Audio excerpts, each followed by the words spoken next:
Hi everyone, I'm back. It's taken a lot longer to get back here than I ever imagined, but life and fear of doing this, I guess.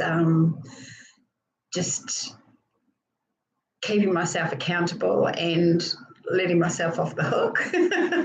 Probably things that we'll talk a lot about over our time together as we progress through this journey. I've decided today's talks are going to be about my relationship with my body. And, I'm unique as we all are, so my story will differ to yours, but something that I've learned in life is to look for the similarities. And yeah, everyone has their own journey, their own way of doing things, their own thoughts, their own feelings about things, but if we can find the similarities, then we can learn from each other more.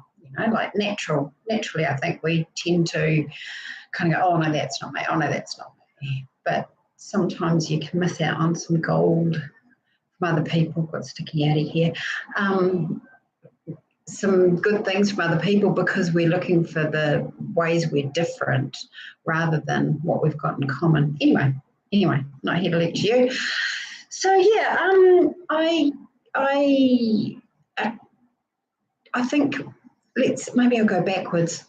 Feel like my relationship with my body now is the best it's ever been, as in I accept it the best. I think what has become apparent to me is that when you're young, you're really hard on yourself. You really hold yourself to a set of, this for me, a set of tasks and ideals and performances and a standard that's just quite unrealistic or quite beyond what I could ever get to. So now I'm a lot more forgiving of myself and a lot more accepting that I'm this. I'm, with the big bum, with my kind of pouchy tummy. And I'll always have a waist issue when I buy trousers. I'm always going to have a gaping waistband and have to go up sizes because my hips and my backside are well rounded, shall we say. But that's kind of part of what makes me me. And when I think back to my childhood, my figure, my teenagers really, when I was a teenager, I was so self-conscious about having a big butt. I mean, now there aren't. Now my old lady kind of big butt, it's kind of sinking down my legs a little bit. But back when, way before big butts were in fashion, I had the best butt for today without doing anything. I didn't have to do all these glute bridges and hip thrusts and things like that to get it to sit in the right place like the young ones do these days. So I actually used to wear some sort of jacket or jersey tied around my waist to hide the fact that I had such a big butt, which, has the effect of doing exactly the opposite because now you've got another layer. Anyway, but I also took up sewing for a number of reasons. My grandmother was a sewer and my mother sewed, and I just wanted to. But also because of my odd shape, I wanted clothes that fit me properly, and also I was a bit of a penny pincher. I didn't have a lot of money. We weren't very wealthy, and so I wanted clothes that I wanted. So it was easy to make them, and they offered at school. They offered a 1 year. My first year in high school, I did clothing, which was learning all about fabrics and sewing, and you had projects to do and things like that. And mostly we sat around and talked and laughed, really, but we did actually make some things, and I used that when I continued on through. And yeah, it was a good thing. And I've just getting off topic a little bit anyway, but I just bought a new sewing machine. I've had my other sewing machine since I was 18. So I've put it out to pasture. I'm going to take it to a place that donates them. can donate them to. So that's exciting. I don't know what I do with it. Doesn't matter. It's not our topic today. But anyway, yeah, pretty in love with my new sewing machine. So I have been back sewing, which has been kind of fun. And yeah, that's even a big deal with my journey, because the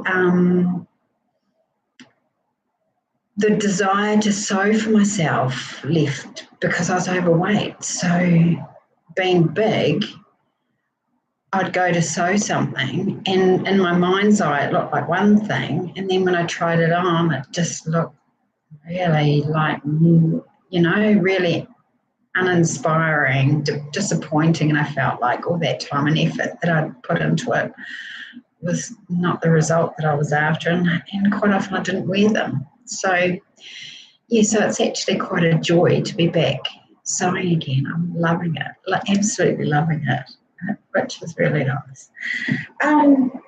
I did that while I had my broken arm too, so that's got me through having my broken arm, because my arm is all back to rights, and I'll be looking forward to getting on the golf course. So, yeah, speaking of golf, that gets into another little avenue with my relationship with my body. I had a girlfriend who had the oddest figure. Like, her figure was the opposite to me. She had really big, like quite weighty on her shoulders and big bosoms and tiny waist and tiny legs. And she used to call me fat, but I'm sure she was on the upper end, whereas I was kind of normal. But it's just that our bodies were so different. But I realised she was actually quite a destructive friend and quite mean girls, high school mean girls. But she was my friend, and I was drawn to her and I loved her. But that's a whole nother set of stories, because we can go down relationships with other people, and that would be a whole podcast, a whole series of its own. But yeah, I found my attitude towards her was that, you're being mean about my body, but my body's not that bad. Like, I'd rather have my figure than your figure. And I quite accepted my body at that time, especially being able to make my own clothes. I felt like I looked good, like I felt good, like I owned my body and things, but it wasn't a big deal. It wasn't, I guess it was just a body. Yeah. Until I went through my teenage years and I was in a relationship with a guy, and we broke up, and then I didn't cope. I did not cope. I comfort ate, and I put on probably, I don't know exactly how much weight, so I didn't weigh myself, but I remember coming home in the evening and eating peanut butter on toast, peanut butter and jam on toast. So, fat and sugar together. We all know how that works. And over a period of time, I put on quite a lot of weight. And I knew I was doing it. I knew why. I knew it was comfort. And then I got to a point, that I plateaued. So I put on this weight and I stayed there. And then a period of time, 2 years, something, it must have been 2 or 3 years. Well, yeah, 3 years. I ended up by falling in love again and getting engaged. Sorry, I hate seeing myself. Anyway, getting engaged, and at that point, I wanted to look good for my wedding, of course. So I just did what I thought I needed to do and lost the weight. And I was really pleased with my figure on my wedding day. And then I never put the weight back on again. I was married, we had started having children, and after I put on the, recommended amount while I was pregnant. And then once I had my baby, I breastfed and the weight just fell off. So it didn't creep up. I did well at keeping my weight at a certain level, and I always wanted to work out. I've always been a bit of a gym girl, so all that area was fine. It was fine. until I broke up with my husband and got into another relationship. So there's a theme: relationship with body for Carol, the relationship with men. Kind of they play, one affects the play on the other. Well, weight anyway. And yeah, I think I mentioned it in my introduction. I met a guy who I fell head over heels in love with, and he was a bad boy, and my life took a bit of a turn into pretty bad living. At the same time, my career changed. I got made redundant, so I'd gone back to work after having the children, and once they were a bit older, I took 7 years off, and then I went back to work, and I could work school holiday hours, and it was great because I could be a mum. I only worked 9 till 3, picked the children up from school, and everything was easy. And then I needed to change. I got made redundant, so I needed to change career, and I moved to full-time work. And that is the hardest thing in life, is being a full-time mum and a full-time worker. Trying to get your children to be where they need to be. You know, the drop-offs, the timing. I mean, we've all lived it. It's normal now, and so to get through the washing, the homework, the school lunches and lunch boxes, and trying to be across all the kids, what they were, excuse me, what they were doing and what they needed to do. I started daily drinking. So, it was like, oh my goodness, I've had such a day, I need a drink. So, yeah, so that put weight on. Yeah, so that bad living and daily drinking, and yeah, before you know it, it becomes a bit of a crutch, and yeah, there goes a decade, I guess. Anyway, yeah, so I put on weight. I put on like 30 kilos. It was up to, my maximum was around about 102, I think. My absolute maximum was 102 kilos. And I tried everything. And alcohol and food sort of correlate in my life. So I ended up by a number of times going to AA and getting clean and sober. And with that, I kind of could get my life back together. Long story short, that kind of is how I got to having I suppose, okay, take a breath, think this through and speak at the same time. So I knew that alcohol was too much of a factor in my life, and the only way I was going to have a good life is to stop drinking. So I did this. I couldn't deal with the weight without dealing with the alcohol. And, I tried a number of times, then something would happen, and emotionally I'd end up by going back to alcohol. So I'm an alcoholic. I know this. I know that if I drink, alcohol will undo me, and this is not what this is about, but it's so related that I can't separate the two. So I don't drink. I haven't drunk for, I think, 4 years or 5 years. I'm not actually sure. I just stopped one day. I didn't really jot it down. But it's been quite a while, which is great. It has to be at least 3 years because I had my surgery nearly 2 years ago. And like the weird thing about food and weight and diets and things is like, yes, they are commercial. Like the industry for diets is massive. Like you can find a diet and start it and get great results.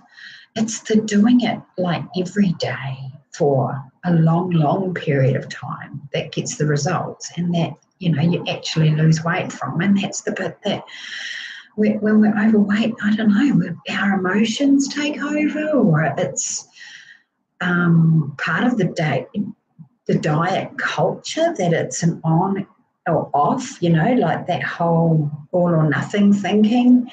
And yeah, so for me, what bariatric surgery did is that it gave me a physical reset that took away all the mental chatter. Like I didn't have a choice. I could only eat according to what my stomach could handle. And that's been the biggest freedom. Now, 2 years down the track, I kind of have to watch the other way, that I make sure that I eat enough, because it's easy to undereat. And just realise that I haven't eaten because eating feels like more of a chore. And I guess I'm lucky, because this is the thinking I used to have when I was pre-putting on weight.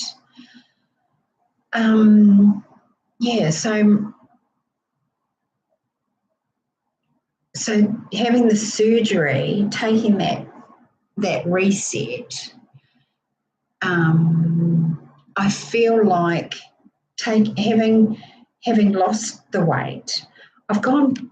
I get a do-over. That's how I kind of feel like my life. I feel like, okay, I'm now 57, not 37, which I was when I last remember being a healthy body weight.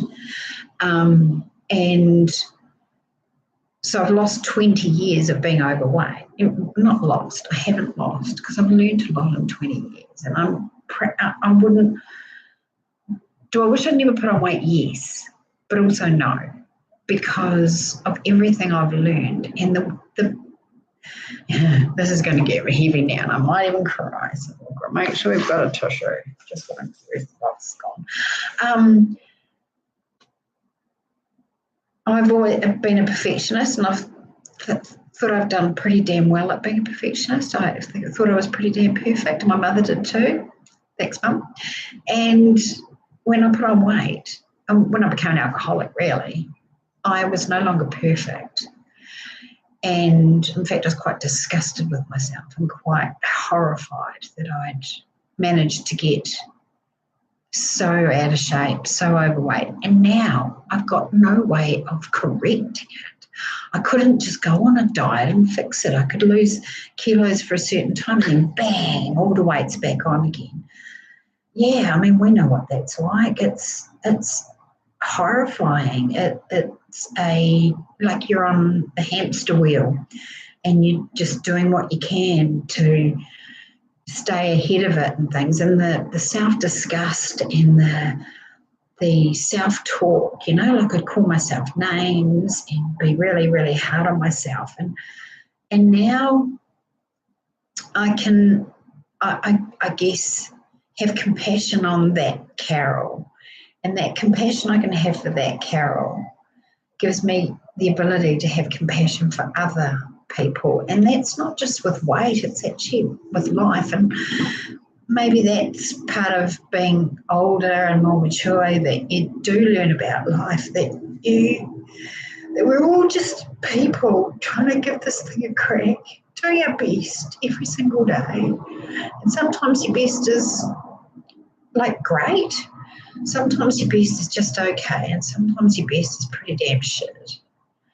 But, we go through a lot, and, I think it's important to find people who can support you, and I'm here to kind of be open, be honest, and hopefully provide some level of support.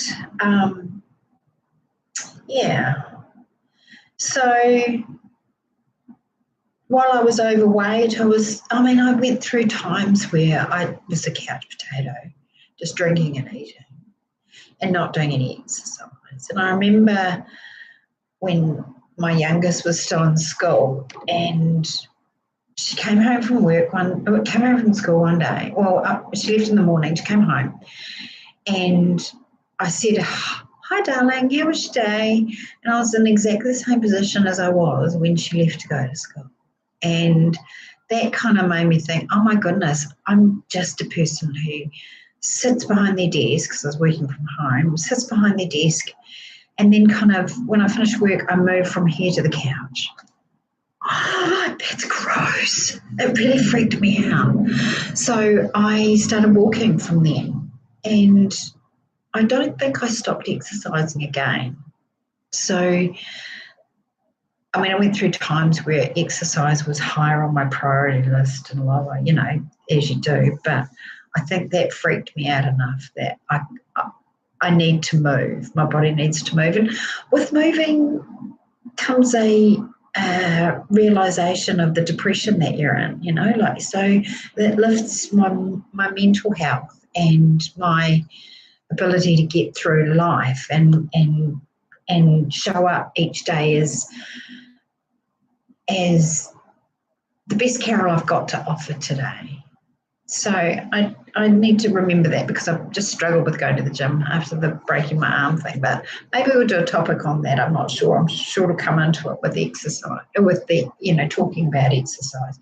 So yes, I am fit and healthy. I one more week and I can go back to golf. Golf's another story. You'll hear all about it because I love golf. No good at it.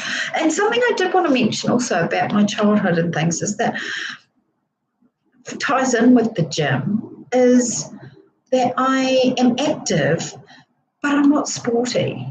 Like I'd still, if the mothers all ran, you could have a whole lot of mothers that run never. And yet I exercise all the time and I'd still come last. I know this, I'm not fast, I'm not strong. But I'm doing okay for me. I accept that. Like it's Carol, who was captain of the basketball team, not because she's good at basketball, but because she's always going to be there on time. She's got the list filled out. She's got everyone organised. Whatever needs done from an admin perspective, that's where I'm good. So I knew her strengths, I guess, and commitment. I was really committed. So yeah, and yeah, that's challenging now, just being committed to the gym. I do need to make sure that I uphold that commitment, which we're working on. So yeah, I think I've talked about what I want to do. I've got a lot more to say, so I'll take this away, I'll rewatch it, and yeah, I'm going to sign off for today. So I will try again to do this week. Thank you for being here. Thank you for showing up. And I hope you're getting some benefit from this. Leave some comments and talk about your own journey, or ask questions, or ask about my content or whatever. So yeah, have a great week, and bariatric surgery works. Awesome. Bye guys.